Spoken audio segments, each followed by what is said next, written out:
សូមស្វាគមន៍មិត្តទាំងអស់គ្នាមកកាន់ផ្លូវនៃជីវិតម្ដងទៀតនៅថ្ងៃនេះយើងនឹងរៀនជាមួយគ្នានៅមេរៀនទី22អំពីបទបញ្ញត្តិ10ប្រការចំណុចសំខាន់ដែលយើងត្រូវចងចាំអំពីមេរៀននៅថ្ងៃនេះគឺគោលបំណងនៃច្បាប់របស់ព្រះជាម្ចាស់ឬក៏បញ្ញត្តិ10ប្រការដើម្បីបង្ហាញយើងថាយើងជាមនុស្សមានបាបខព្រះគម្ពីររ៉ូមជំពូក3ខ20បានចែងថាគ្មានមនុស្សណាម្នាក់បានសុចរិតនៅចំពោះព្រះភ័ក្ត្រព្រះអង្គដោយការប្រព្រឹត្តតាមក្រឹតវិន័យទេព្រោះគម្ពីរវិន័យគ្រាន់តែនាំឲ្យយើងស្គាល់អំពើបាបប៉ុណ្ណោះព្រះជាម្ចាស់បានប្រទានបទបញ្ញត្តិ10ប្រការដល់ព្រះជារាជរបស់ព្រះអង្គពីលើភ្នំស៊ីណាយច្បាប់នៃសីលធម៌របស់ព្រះជាម្ចាស់ត្រូវបានសង្ខេបនៅក្នុងបទបញ្ញត្តិ10ប្រការនេះច្បាប់នេះសម្រាប់មនុស្សគ្រប់ជំនាន់ទាំងអស់ច្បាប់នេះបើកបង្ហាញទាំងចរិតលក្ខណៈនៃព្រះជាម្ចាស់និងនិស្ស័យនៃអំពើបាបដ៏ពិតប្រាកដគោលបំណងនៃច្បាប់គឺដើម្បីបង្ហាញប្រជាជនថាអ្វីគឺជាអំពើបាបច្បាប់របស់ព្រះជាម្ចាស់បង្ហាញយើងពីអ្វីដែលមាននៅខាងក្នុងយើងមានន័យថាទ្រង់តតឃើញយើងយ៉ាងដូចម្តេច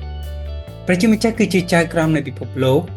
ទ្រង់បានកំណត់ស្តង់ដារដែលយើងនឹងត្រូវបានវិនិច្ឆ័យទោសឬមួយក៏ការកាត់ទោសតាមអ្វីដែលមាននៅក្នុងបទបញ្ញត្តិ10ប្រការព្រះជាម្ចាស់កាត់ទោសការគិតរបស់យើងក៏ដូចជាការប្រព្រឹត្តរបស់យើងរាល់គ្រប់ច្បាប់របស់ព្រះជាម្ចាស់ត្រូវតែស្ដាប់បង្គាប់ឲ្យបានល្អឥតខ្ចោះគ្រប់ពេលវេលាបើសិនជាអ្នកណាម្នាក់មិនស្ដាប់បង្គាប់សូម្បីតែច្បាប់មួយប្រការក៏ដោយក៏មានន័យថាដូចជាគាត់មិនបានស្ដាប់បង្គាប់ច្បាប់ទាំងអស់របស់ព្រះជាម្ចាស់ដែរព្រះគម្ពីរនិខមណ្ឌជំពូក20ខ1ដល់ខ2បានចែងថា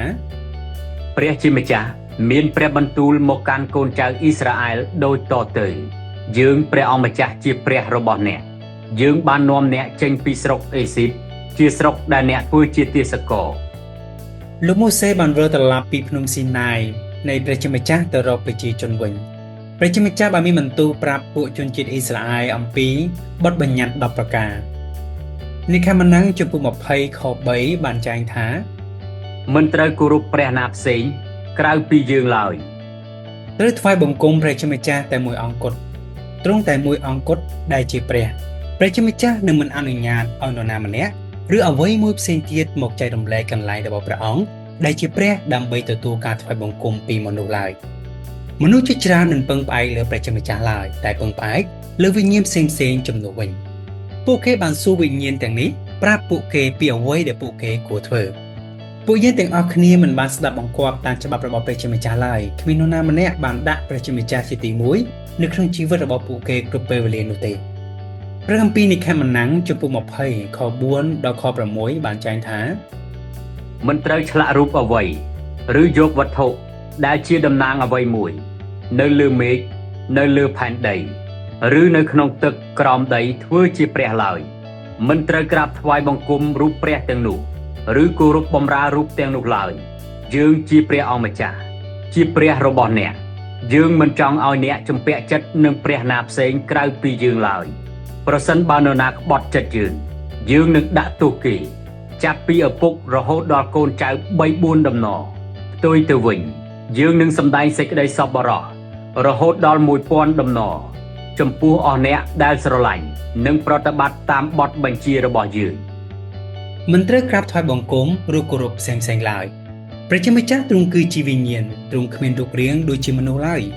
មិនត្រូវឆ្លាក់និងគោរពឬក្រាបថ្វាយបង្គំរូបព្រះណាមួយឡើយគ្មាននរណាម្នាក់អាចដាក់វត្ថុដែលព្រះជាម្ចាស់បានបង្កើតជំនួសទ្រង់ឲ្យស្មើនឹងទ្រង់បានឡើយអ្នកណាក៏ដោយដែលបានអធិដ្ឋាននៅមុខរូបព្រះណាមួយ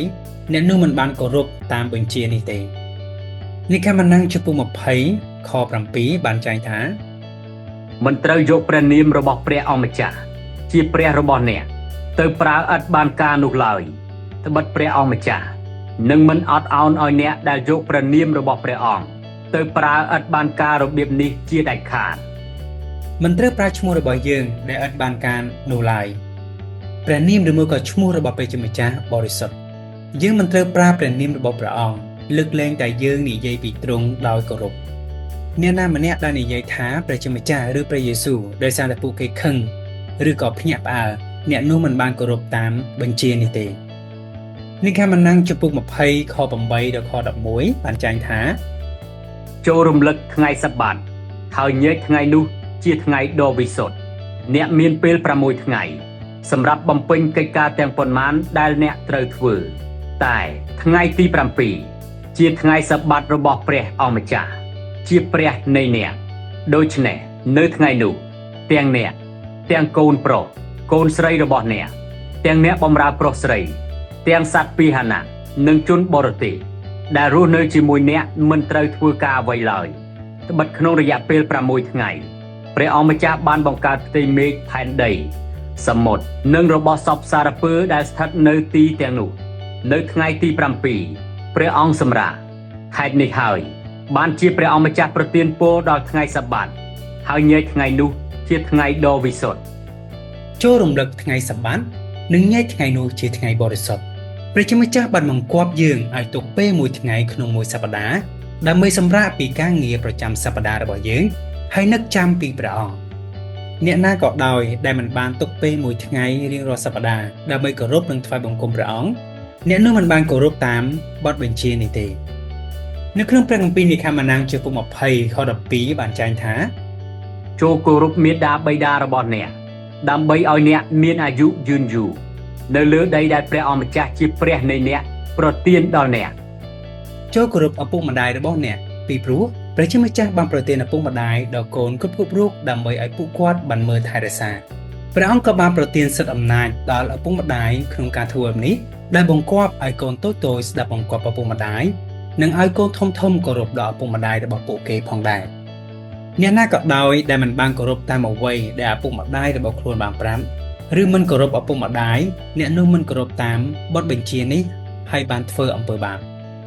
ព្រះគម្ពីរនិកាម៉ានាំងជំពូក20ខ13បានចែងថាកុំសម្លាប់មនុស្សព្រះជាម្ចាស់គឺជាព្រះតែមួយអង្គគត់ដែលបានប្រទានជីវិតដល់មនុស្សទាំងអស់គ្មាននរណាម្នាក់មានសិទ្ធិអាចដកហូតជីវិតបុគ្គលណាមួយបានឡើយលើកលែងតែព្រះជាម្ចាស់មានបន្ទូលឲ្យធ្វើនៅក្នុងព្រះគម្ពីរនិកាម៉ានាំងជំពូក20ខ14បានចែងថាកុំប្រព្រឹត្តអំពើផិតក្បត់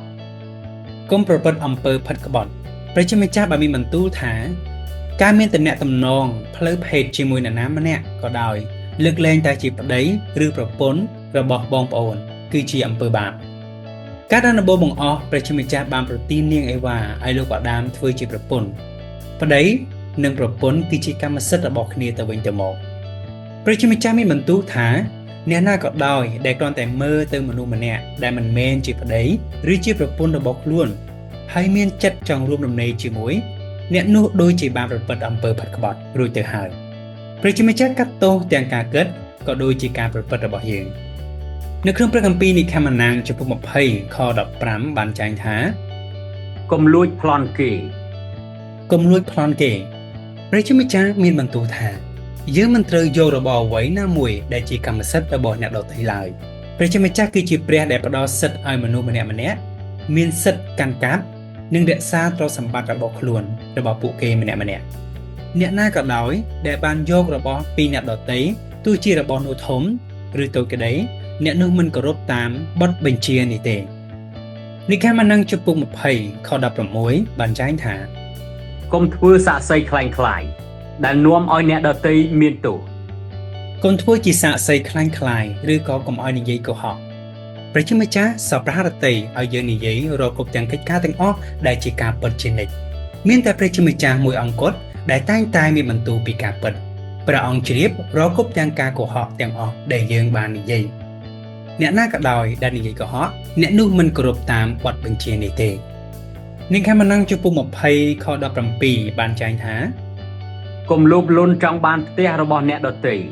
កុំលោភលន់ចង់បានប្រពន្ធគេឬក៏លោភលន់ចង់បានអ្នកបម្រើប្រុសអ្នកបម្រើស្រីគោលាឬអ្វីផ្សេងទៀតដែលជារបស់គេឡើយកុំឲ្យលោភចង់បានរបស់អ្នកដទៃមនុស្សជាច្រើនលោភនឹងច្រណែននឹងទ្រព្យសម្បត្តិរបស់អ្នកដទៃការនេះធ្វើឲ្យពួកគេមិនដែលស្កប់ចិត្តនឹងអ្វីដែលខ្លួនមានឡើយអ្នកណាក៏ដោយដែលចង់បានរបស់អ្នកដទៃផ្សេងទៀតដែលមិនមែនជារបស់ខ្លួនអ្នកនោះមិនគោរពតាមបទបញ្ញត្តិនេះទេតាមមានបទបញ្ញត្តិណាមួយនៃបទបញ្ញត្តិទាំង10នេះដែលបងប្អូនមិនបានគោរពតាមនៅក្នុងជីវិតរបស់បងប្អូន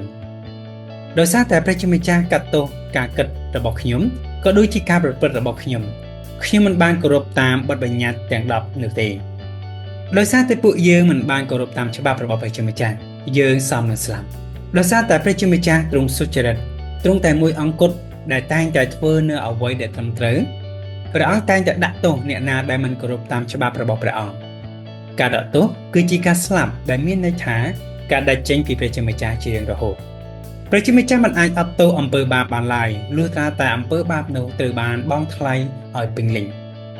ព្រះជាម្ចាស់ជ្រាបថាយើងជាមនុស្សមានបាបដែលធ្វើឲ្យពួកយើងពិបាកក្នុងការធ្វើតាមបទបញ្ញត្តិរបស់ព្រះជាម្ចាស់ឲ្យបានល្អឥតខ្ចោះព្រះជាម្ចាស់បានប្រទានច្បាប់របស់ព្រះអង្គដល់យើងដូច្នេះយើងនឹងដឹងដូចតទៅនេះថាទី1តើអ្វីជាអំពើបាបហើយយើងជាមនុស្សមានបាបទី2ព្រះជាម្ចាស់មិនអាចទទួលយកយើងតាមរយៈការខិតខំប្រឹងប្រែងរបស់ខ្លួនឯងឡើយទី3មានតែព្រះជាម្ចាស់តែមួយអង្គគត់ដែលអាចជួយសង្គ្រោះយើងពីការដាក់ទោសបានយើងត្រូវតែទុកចិត្តលើព្រះអង្គតែមួយអង្គគត់ខ្ញុំមានសំណួរមួយសួរបងប្អូនតើមានអ្វីដែលធ្វើឲ្យបងប្អូនភ្ញាក់ផ្អើលអំពីរឿងនេះតើមានអ្វីដែលធ្វើឲ្យបងប្អូនចាប់អារម្មណ៍បំផុតនៅក្នុងរឿងនេះសូមបានចំណាយពេលប្រាប់នរណាម្នាក់ពីអ្វីដែលបងប្អូនបានរៀនពីព្រះបន្ទូលរបស់ព្រះក្នុងសប្តាហ៍នេះហើយយើងនឹងជួបគ្នានៅមេរៀនក្រោយទៀត